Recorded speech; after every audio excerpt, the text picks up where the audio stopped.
Hello, good afternoon, student. In today's lecture, we are going to focus on forging operations. This is your unit number 6. This unit is carrying 18 marks. Around 18 marks are there. In this forging operations, after studying this, you are able to understand what are the different types of forging operations, what do you mean by forging, what are the forging dies are to be used in that mechanical industries, and what types of forgeable materials, and what do you mean by the forgeability at the last. So this is the PPT prepared by E.M. Jadhav and A.T. Patil sir. We both are working as a lecturer in mechanical engineering department at GP Kolhapur. So in today's lecture, we are going to see the forging operation. So this is the 1000 year back metal working process. If you observe this diagram, one man is hammering the hot product. This is heated product, and he is hammering that part with a hammer.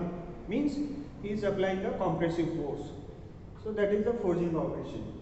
This part, you are observing this part, this is called an axe. So this is also manufactured by forging operation. So in your syllabus, these are the various points to be covered, and you are going to study all the points.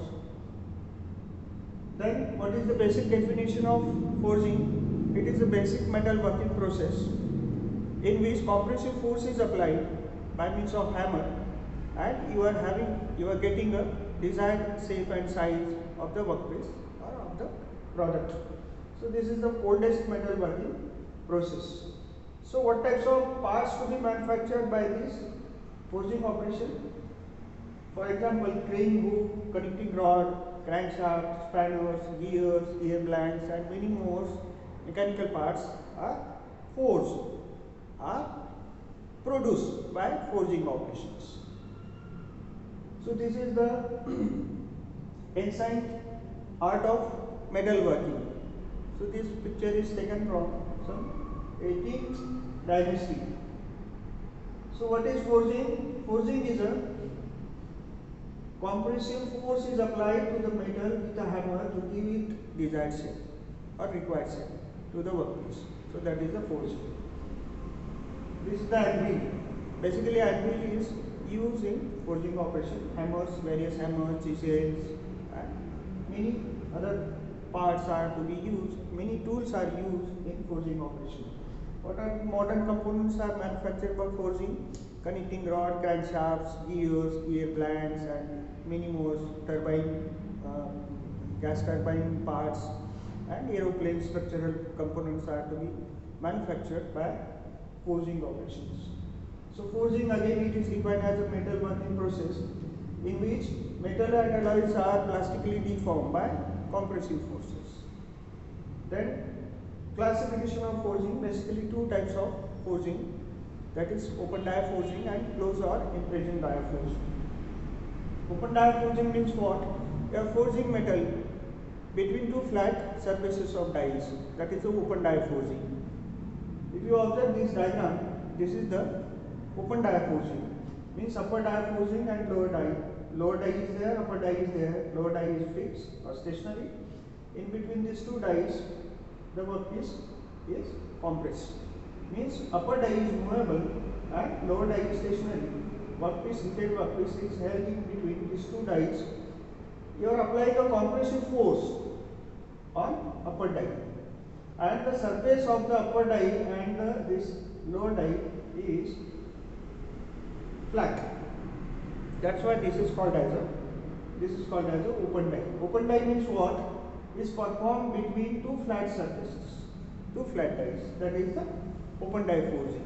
When it is to be used, when number of components to be forged are large and is too small, means very small quantity of the workpiece to be forged and size of component is large.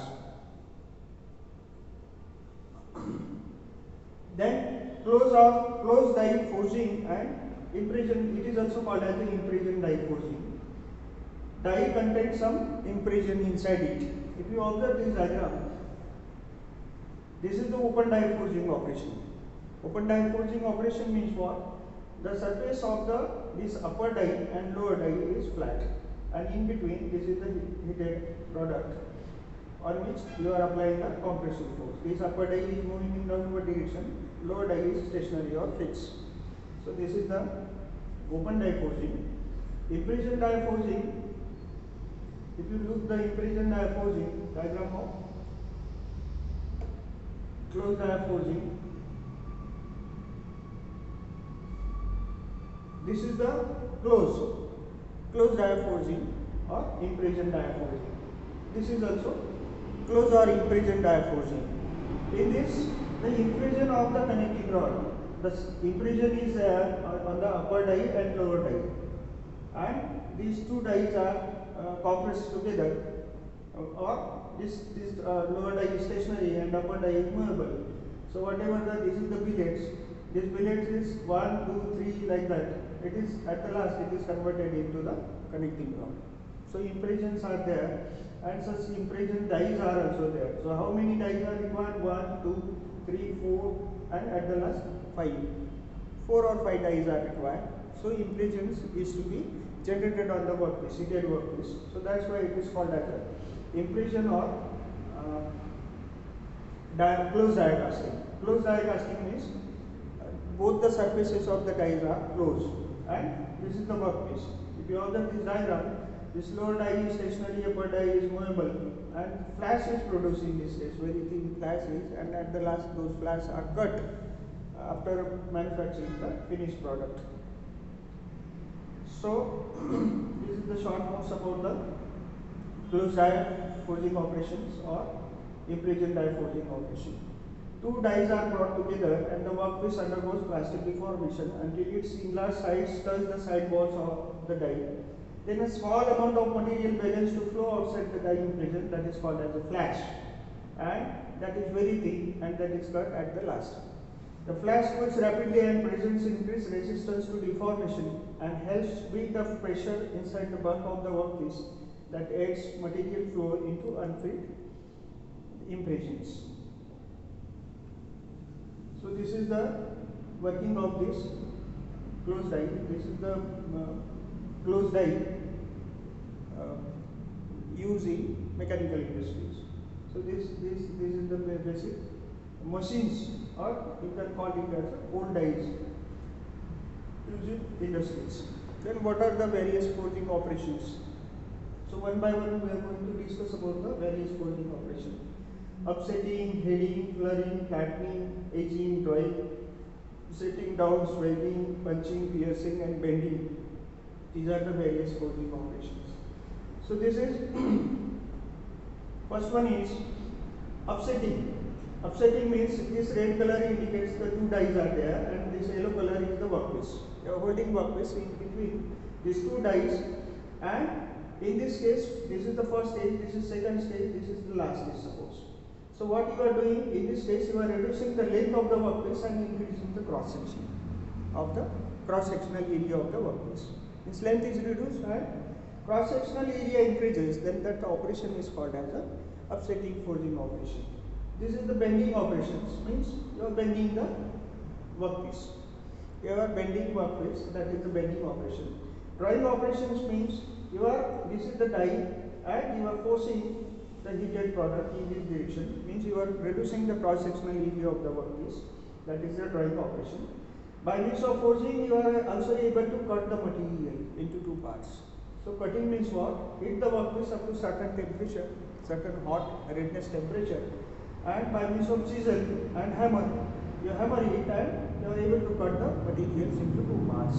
So that is also the cutting operation. Then force welding is also there. When you want to increase the length of the workpiece, then two parts are joined together by means of forging operation. You hit the ends of these two metal bar and you hammer it. So what will happen at the last, those two parts are get welded together. So that is called as a force welding. Flattening is very simple. Flattening means what? Some corrugated surface on the a workpiece surface is there, then you hammer it and you give the flat surface to the workpiece. That is called as the flattening. Furring is also there. At the center, if you observe this diagram, this is the workpiece and this is the upper die, this is lower die. In this case, at the center, what you are going to do? You are reducing the width of the workpiece at the center. So that is called as a furring operation. When you are reducing the thickness, width or cross-sectional area of the workpiece at the center, then that is called as a furring operation. And this is swagging operation. Swagging operation means you are reducing again the area, cross-sectional area at this area. That is the swagging operation. So these are the various forging operations. So forging drawing, this is the drawing, means force is applied perpendicular to the length of the workpiece. This is the workpiece and from both sides you are applying a force. From this side you are applying a force and this force is perpendicular. What you are doing? In this case you are reducing this cross-sectional area of the workpiece. So that is the drawing. In this case this is offsetting, means length is reduced, cross-sectional area is increased. That is the offsetting operation.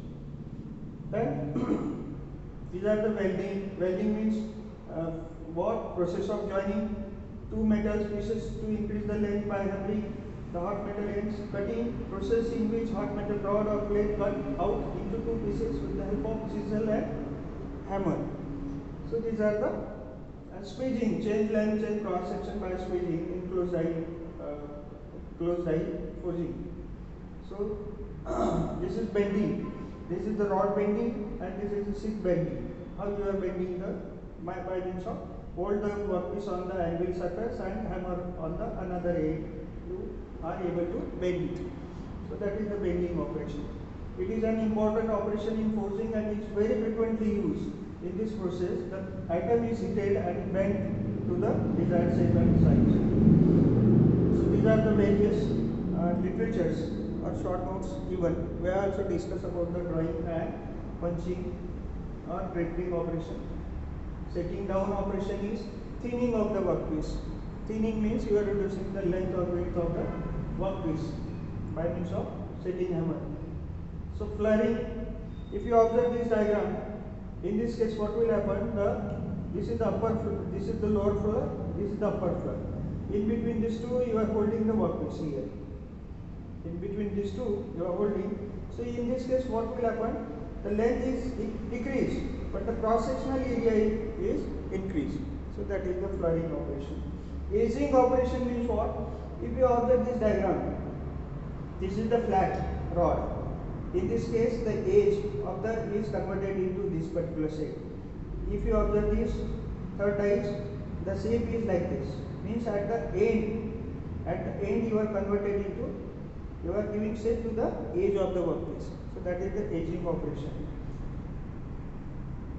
Bending and punching. So this is punching operation. Chisel or punch is used and you are drilling a hole inside the workpiece by means of forging operation.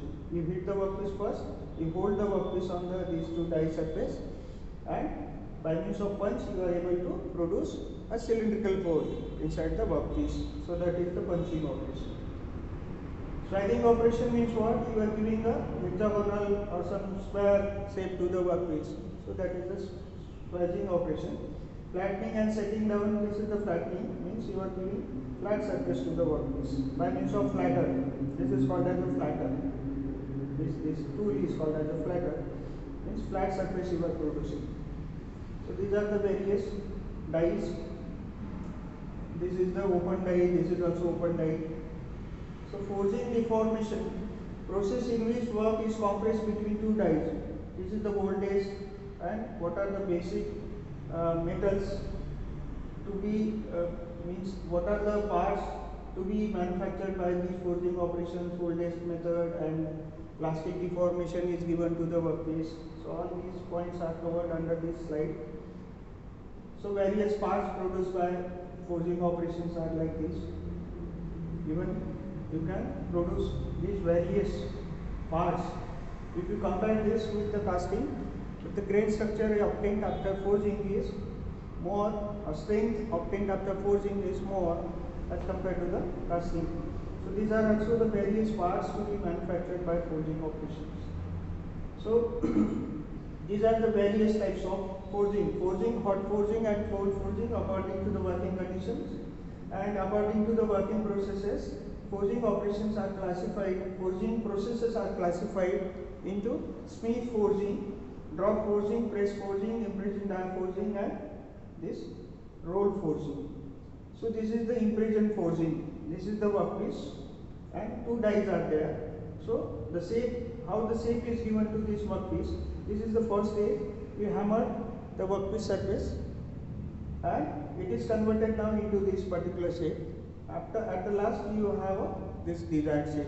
Means whatever the shape of the die that is produced on the workpiece surface. So this is the die press forging die used in mechanical industries. These are the crankshaft and connecting rods manufactured by forging operations. So hot and cold forging means at the room temperature when you are carrying out a forging operation, then it is called as a cold forging. When you are heating a workpiece up to certain temperature and it is converted into hot redness, then it is called as a hot forging. This is the flashless diagram of flashless. This is not included in your syllabus. Flash means no flash is produced in this. This is the one die and punch and this is the workpiece. In this case you observe that no flash is produced. This is the flashless dies. So this is not included in your syllabus. So compression of work part between two flat dies, similar to compression test when work part has cylindrical cross section and is compressed along its axis. Deformation operation reduces height and increases diameter of work.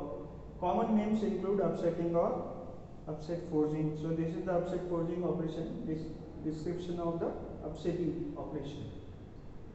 Cold forging requires greater force. Why greater force is required? Why greater force is required? Because it is a cold workpiece. It requires more. And cold forging and hot forging, the material property that is called as the ductility or malleability must be possessed by that particular metal. Otherwise, if it is a brittle metal, you are not able to carry out the forging operation. Because when you hammer the brittle material, it fractures or it breaks into number of pieces. So you are not able to carry out the forging operation on brittle materials. Rather than you are able to carry out forging operation on malleable or some ductile materials. So if you consider the cast iron, so cast iron are not forgeable materials. So at the last session, at the last slide, you are able to understand it, which are the forgeable materials and what do you mean by the forgeability. So this is the open die forging used in industry. The grain structure obtained, this is also not included in your syllabus, but grain structure, whatever the grain structure, these are the original grain structure obtained after casting and these are the grain structure obtained after the forging operation. So this is upsetting how the length goes on reducing, how the length goes on reducing and the cross sectional area goes on increasing. This is in the upsetting operation. This is the heading operation. When you are going to manufacture the bolts, then heading operation is there. This is the cutting operation. By means of dies, you are able to cut these flashes. How the flash are cut. These are the two cutting dies and punch. Apply the force and it press downward and it cut the flash from the two sides. So forgeability. Forgeability means what? It is the capability of the material to undergo, to acquire the desired shape without any fracturing, without any cracking. So that is called as the forgeability of metals. The forgeability of metals may be defined as its capability to be safe without cracking and requiring low forces.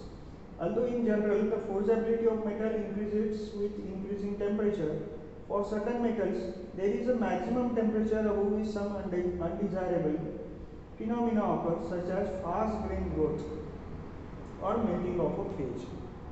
So impurities in the metal and Impurities in metal. Metals with insoluble inclusion tend to be brittle and have low forceability. Means brittle material you are not able to force it properly. And at the last, if you summarize the basic operations, so upsetting, aging, blurring, drawing, swagging, piercing, punching and bending, these are the various operations. Okay, thank you.